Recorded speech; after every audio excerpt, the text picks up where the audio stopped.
Jadi saya pikir langsung saja, tadi saya sudah sebutkan, nanti Ibu Timawar dulu, baru Pak Banuara, nanti Ibu Lydia Lalang, Ibu Juhaini, dan nanti terakhir kami kalau masih ada waktu ya. Silakan Ibu Timawar. Tuhan memberkati. Dibuka mic-nya. Ya, salam, selamat pagi Bapak Ibu. Salam. Ya, Ya, pagi. saya akan mencoba bersharing ya yang tergerak dalam hati saya firman Tuhan pada pagi hari ini yang tertulis di Yakobus 1 ayat 12. Yakobus 1 ayat 12. Berbahagialah orang yang bertahan dalam pencobaan, sebab apabila ia sudah tahan uji, ia akan menerima mahkota kehidupan yang dijanjikan Allah kepada barang siapapun yang mengasihi dia. Nah, eh, yang saya ambil dari firman ini, berbahagialah orang yang bertahan dalam pencobaan. Nah, kalau kita berpikir secara manusia ya, yang namanya dalam pencobaan ya, mungkin semua menderita, susah ya. Tapi firman Tuhan mengatakan berbahagialah orang yang bertahan dalam pencobaan ya. Jadi kalau kita pikir-pikir, kadang pemikiran kita itu berbalik dengan firman Tuhan ya. Kalau kita selalu menggunakan akal pikiran kita ya, tapi firman Tuhan selalu uh, memberikan pengertian untuk menyadarkan kita bahwa apapun yang terjadi dalam hidup kita, kita selalu diajarkan untuk bersyukur ya, bertahan ya, walaupun banyak pencobaan-pencobaan seperti pengalaman-pengalaman hidup yang kita lalui dalam hidup kita ini, banyak pencobaan-pencobaan, banyak ujian-ujian yang kita alami dalam hidup kita ya. Tapi firman Tuhan berkata berbahagialah yang tahan uji, artinya jika kita tahan uji, jika kita bisa melewati semua ujian-ujian ya dengan penuh kesabaran yang diberikan Tuhan ya, akhirnya nanti Tuhan akan, katanya di situ, akan menerima mahkota kehidupan ya, artinya ujian-ujian yang kita lalui itu akan menghasilkan uh, hasil atau yang sesuai dengan firman Tuhan atau indah pada waktunya, walaupun kita saat ini bersusah payah menjalani kehidupan kita. Kalau kita tetap kuat, kita tetap tekun, kita tetap berdoa dan berharap kepada Tuhan, semuanya akan indah pada waktu Tuhan. Nah, itu aja Bapak Ibu.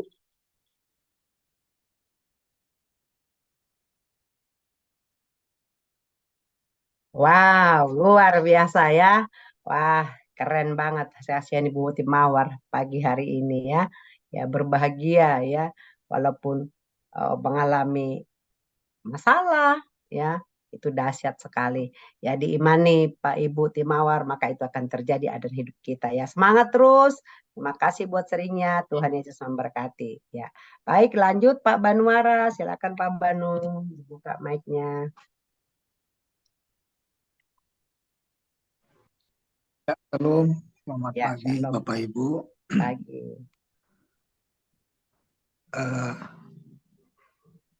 Saat ini Tuhan juga membawa saya secara pribadi dalam satu pergumulan yang menurut saya luar biasa beratnya. Jadi kami membentuk satu kepanitiaan Natal untuk tunanetra Kristiani, rencananya tanggal 9 Desember. Untuk pendanaan khususnya, begitu saat ini ya cukup sulit, tidak seperti waktu yang lampau. Yang kedua, yang menjadi terutama lagi adalah ketersediaan relawan, relawan pendamping gitu ya. Karena kalau seperti saya harus ketemu seseorang di satu tempat yang belum pernah saya datangin, dan apalagi tempat itu tempat yang susah diakses oleh disabilitas, itu kami perlu pendamping. Kalau mijet saya ke tempat pasien kan biasanya rumah ya, jadi saya terbiasa sebenarnya pergi sendiri. Pergi sendiri, pesan online sendiri, lalu nyampe di tempat pasien, biasanya kita kontak, dia sudah buka gerbang, gitu ya. Paling nggak ada orang yang disuruh untuk jemput kita di depan gerbangnya, jadi nggak terlalu sulit. Tapi kalau saya harus keluar masuk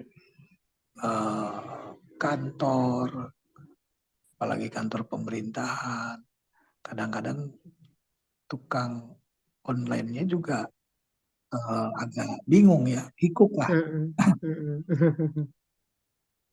Jadi itu saya alami Bapak Ibu masa-masa ini.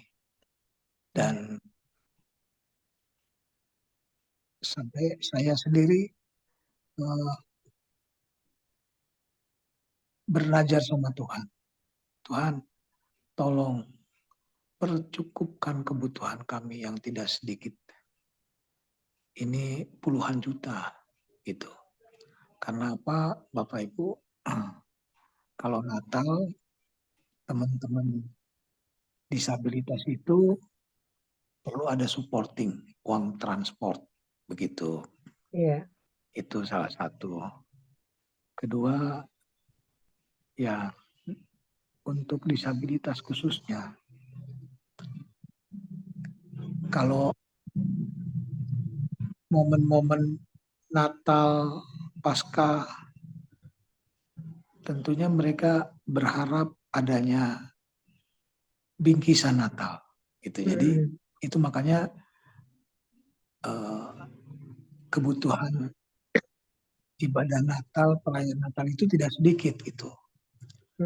Dan kemarin itu setelah puluhan tahun, baru kali ini kami buat lomba kreativitas Natal. Lomba kreativitas Natal, apakah dia baca puisi, apakah dia menyanyikan pujian, tapi kita buat kategorinya kategori keluarga gitu. Jadi harus ada unsur orang tua dan anak. Tujuannya tentunya membangun tali kasih antar anggota keluarga, karena ya seperti yang umum tidak sedikit juga keluarga-keluarga Kristen hubungan tidak harmonis antara anak dan orang tua. Demikian juga di komunitas disabilitas. Ada juga anak-anak dari orang disabilitas yang karena kondisi orang tua papa mamanya disabilitas, sehingga banyak hal yang tidak terpenuhi, sehingga ada bukan minder, tapi mungkin ya seperti itu ya. Ya mungkin bisa dibilang minder lah gitu, sehingga hubungan tidak harmonis. Jadi itu Tuhan taruh, memang saya yang usulkan itu gitu. Ya, jadi yang kedua juga ada komunitas-komunitas juga yang antar komunitas. Jadi secara ini teman-teman yang satu dengan yang satu juga supaya akrab. Jadi ada dua kategori. Jadi terus terang biayanya tidak sedikit Bapak Ibu. Belum lagi tadi susah nganter. Sampai saya sendiri kalau turun kan anak saya masih balita. Jadi nggak mungkin kalau saya menemui calon donatur atau menemui seseorang untuk menyampaikan hal-hal ini, nggak mungkin bawa ini nih, bawa pasukan anak kembar kan. Jadi itu kurang lebih gitu. Sementara ya itulah yang saya alami. Sampai Tuhan tolong, hari sudah semakin dekat gitu. Iya. Seperti ini yang kebutuhan kami. Jadi saya mohon belas kasihan Tuhan. Dan memang begini, Bapak Ibu, waktu itu kami panitia Natal Hmm. bikin ibadah doa seminggu sekali. Hmm. Hmm. Nah, gitu kan. Walaupun temanya Kolose 3 ayat 23. Apapun juga yang kamu lakukan dengan segenap hati seperti untuk Tuhan bukan untuk manusia. Iya. Gitu. Nah, jadi mujizat demi mujizat terjadi ketika kami melakukan doa itu setiap hari. Setiap hari. Tapi memang tantangan ada. Kadang ada yang minta siang lah. Jam 12 sampai jam 1 saya ada waktu. Hmm. Satu lagi bilang malam lah di atas jam 7 gitu ya. Iya. Sampai aduh sebagai ketua saya minta hikmat Tuhan. Gitu ini gimana?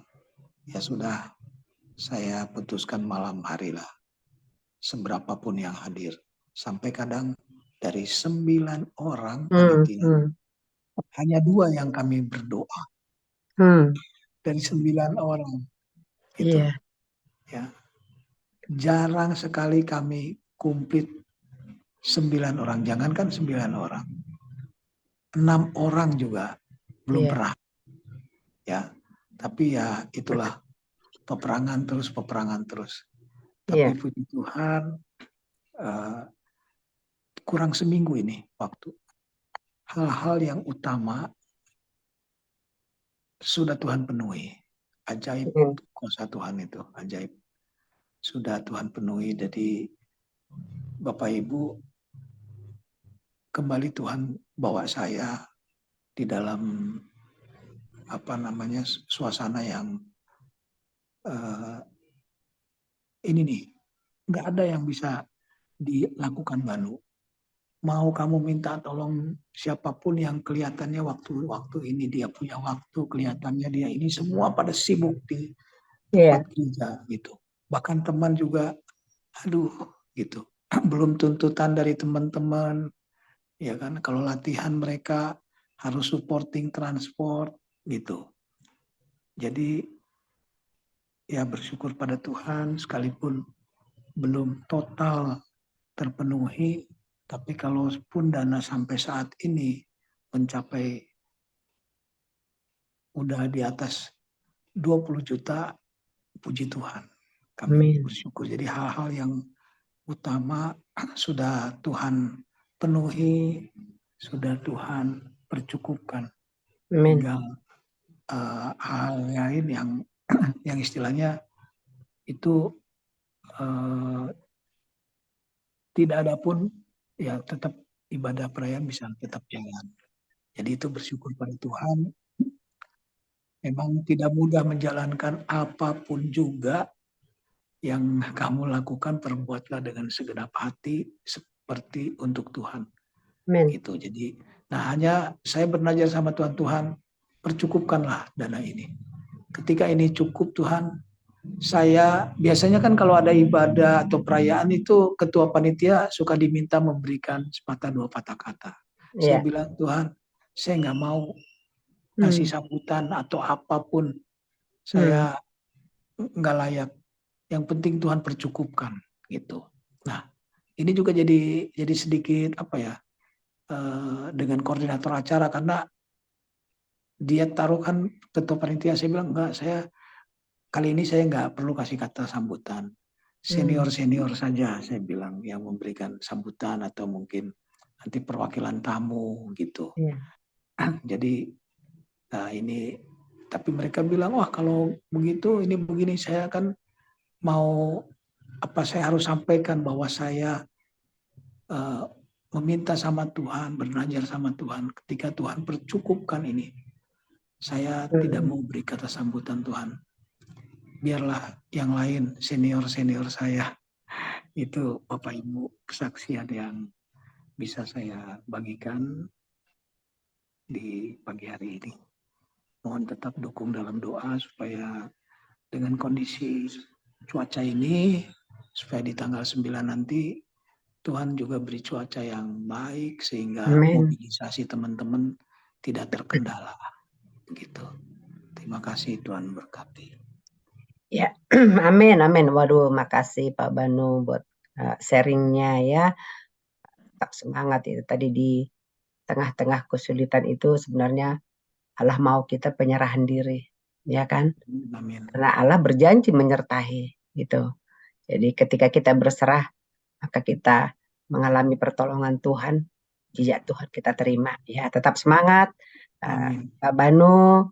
Ya, semoga sukses untuk acara Natal tanggal 9 nanti. Cuaca juga diberikan yang terbaik. Ya, walaupun hanya 2-3 orang yang berdoa, di Alkitab juga dikatakan memang 2-3 orang, Pak. Sepakat, kalau sepakat. Jadi mungkin kalau 9 bisa nggak sepakat, Pak. Ya kan?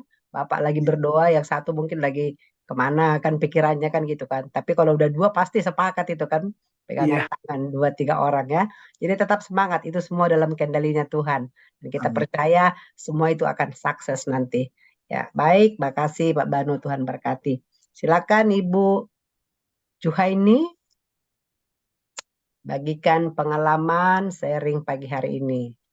Shalom Bu Juhaini.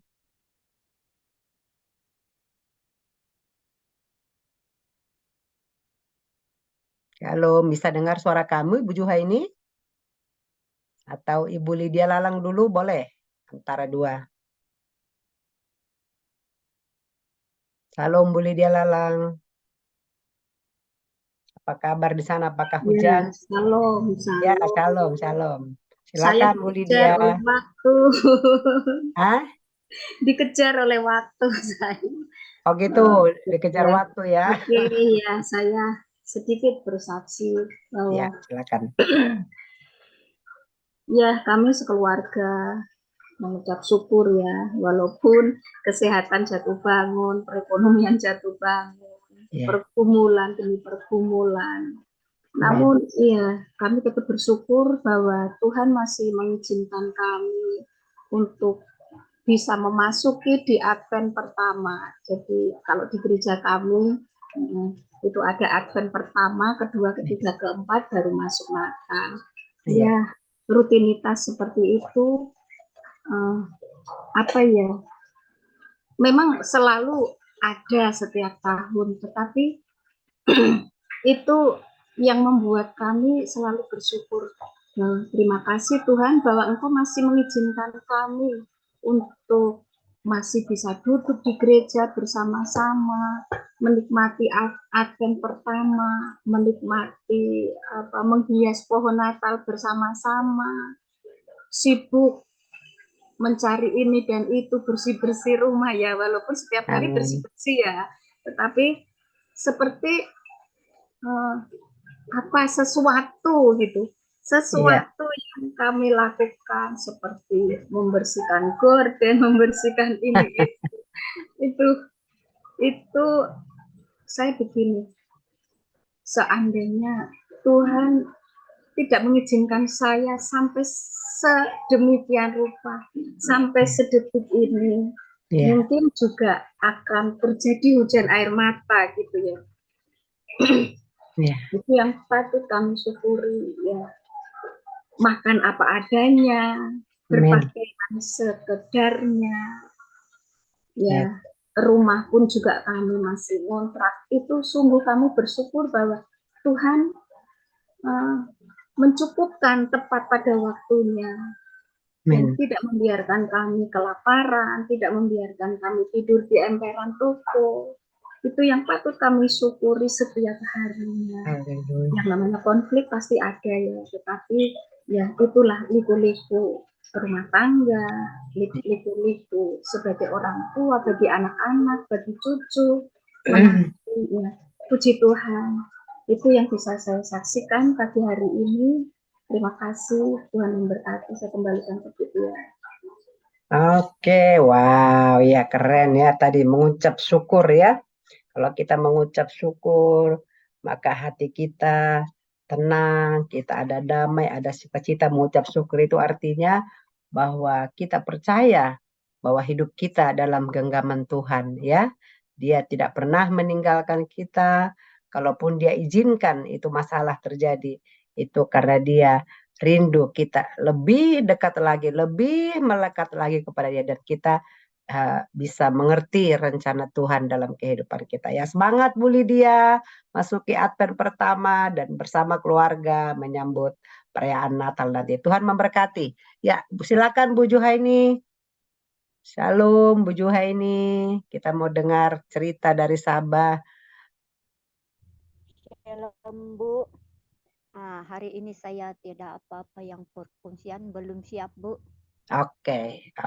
Nggak apa-apa ya Bu Juhaini. Ya, Ya, nggak usah terlalu beban ya kan, tapi tetap kita panggilkan. Ya, buat Bu Juhaini yang sedang sibuk katanya anak ujian, kemudian juga di sana masa menanam padi, tetap semangat Bu Juhaini. Tuhan memberikan kekuatan, memberikan semangat yang baru untuk terus berjalan bersama dengan Tuhan. Ya, shalom Bu Juhaini. Baik, ada yang bertambahkan mungkin Pak Surbakti, silakan.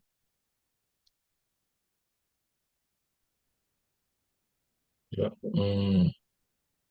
hari ini saya menyampaikan sesuatu ya berdasarkan firman Tuhan Roma 14 ayat 19. Roma 14 ayat 19.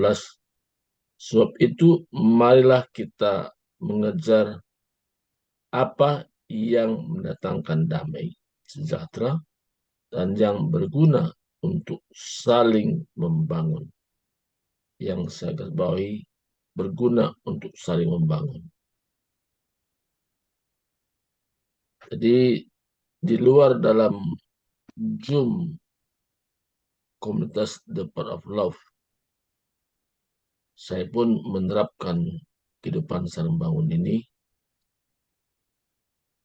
Contohnya hari Minggu kemarin, yaitu kita beri waktu khusus, yaitu kehidupan saling membangun berdua.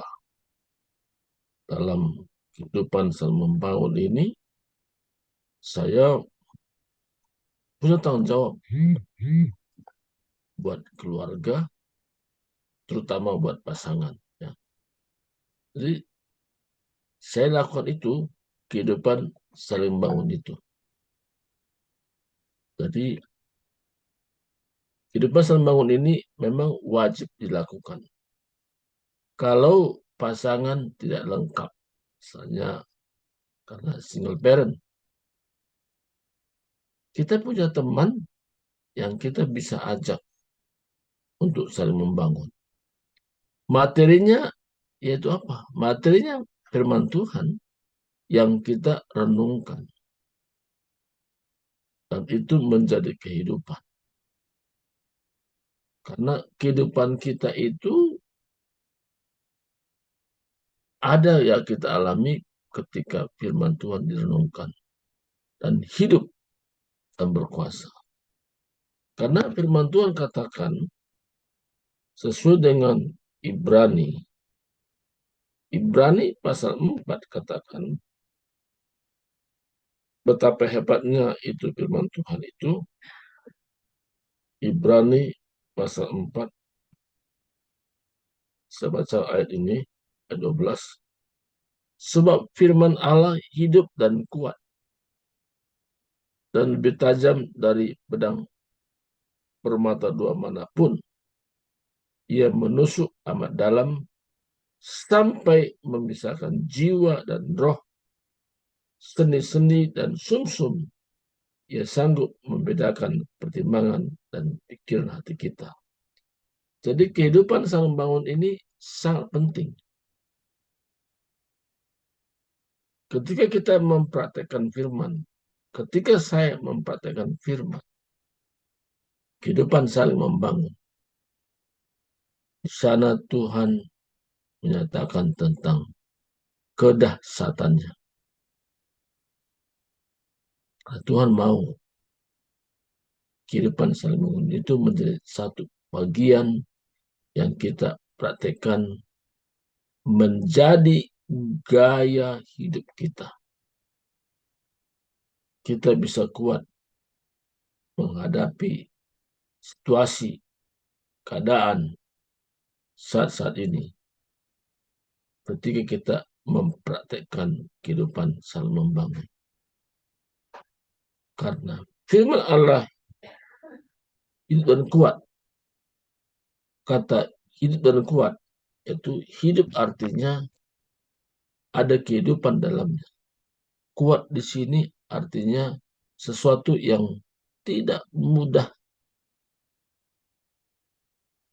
dikalahkan, sesuatu yang tidak mudah dilemahkan. Justru Yesus sendiri ketika berhadapan dengan iblis, dia gunakan firman Tuhan itu bagaikan pedang bermata dua. Dia sampaikan firman Tuhan kepada iblis. Nah, demikian juga halnya kalau kita jadikan firman Tuhan itu menjadi renungan kita, menjadi gaya hidup kita, kita menjadi kuat. Dan saling bangun ini sangat penting. Jadi, malam kemarin kami buat waktu khusus untuk itu.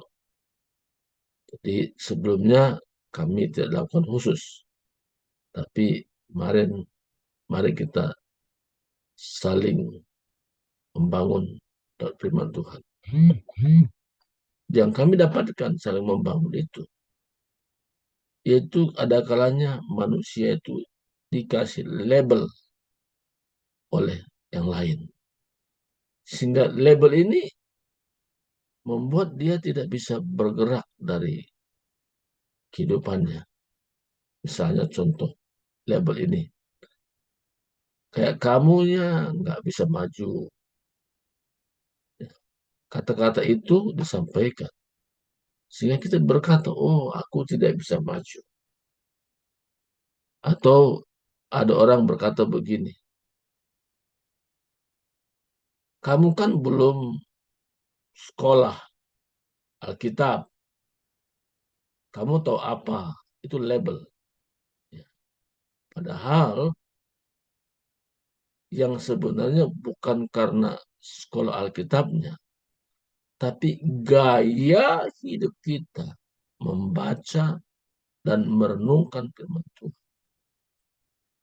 Itu menjadi kekuatan karena firman Allah hidup dan kuat.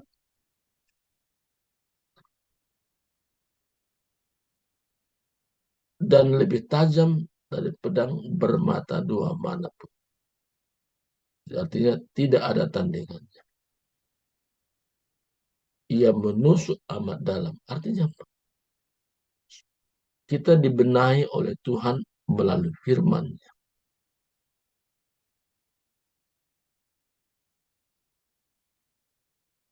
Sampai memisahkan jiwa dan roh, sendi-sendi dan sumsum. Dia sanggup membedakan pertimbangan dan pikiran hati manusia. Jadi kehidupan saling bangun ini penting. Tapi untuk ke depan juga kita perlu terapkan ini. Jadi setiap hari Senin kehidupan saling bangun ini kita lakukan. Yang kita ceritakan bukan ngarang atau cerita orang lain, tapi pengalaman kita bersama Tuhan melalui firman-Nya. Jadi saya cukup dikuatkan, walaupun saya menyampaikannya, tapi saya dengar lagi, dan membuat saya kuat dan teguh sampai hari ini, karena pengalaman hidup bersama Tuhan, dan kehidupan saling bangun ini menjadi gaya hidup. Tuhan berkati, kita ada tambahan,